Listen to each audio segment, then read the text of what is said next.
I read this CNN story about this Californian couple that hired an Alaskan woman to carry their child for them. Surrogacy, basically. So in the second trimester, it was discovered that the fetus had hypoplastic left heart syndrome.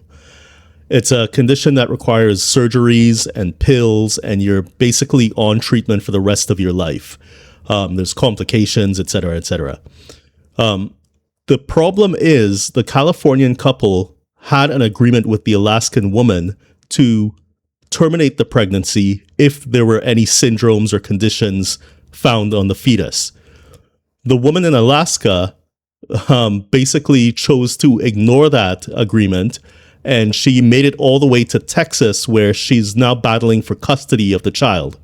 So she gave birth to the child, and the child is currently undergoing surgery for the condition. In all of this, I find it weird that the parents aren't, maybe the parents did take into account the condition, but they kind of agreed later on after the Alaskan woman objected to getting the abortion. They kind of agreed to take care of the kid and all this stuff. So that's good, I guess. But in all of this, it seemed that they were kind of treating the child as a commodity, as opposed to a human being, and they kind of ignored the suffering that the child would go through all through its life because of the condition it had. Now, I'm with feminists on this one. I'm against surrogacy. I think it commercializes wombs, and I think that's a bad thing.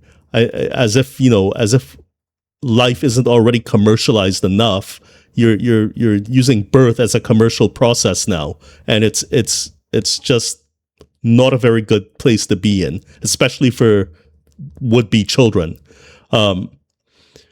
So now on the anti-natalist front, surrogacy is just one means of creating life, and we disagree with all means of creating life.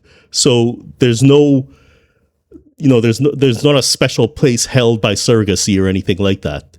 But as much as surrogacy exists, I would be against surrogacy. It's just one more layer of suffering that children have to go through. Mind you, they're infants when they're born, and they probably don't even realize what's going on. But I mean, there is suffering, right? And in this case, with this news story, there's obviously a great amount of suffering being inflicted on a child that could have been aborted.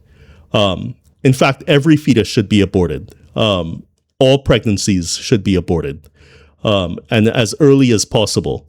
So yeah, that's my very short analysis of this story. Hopefully that goes over well. Yeah, we'll talk to you later. Bye.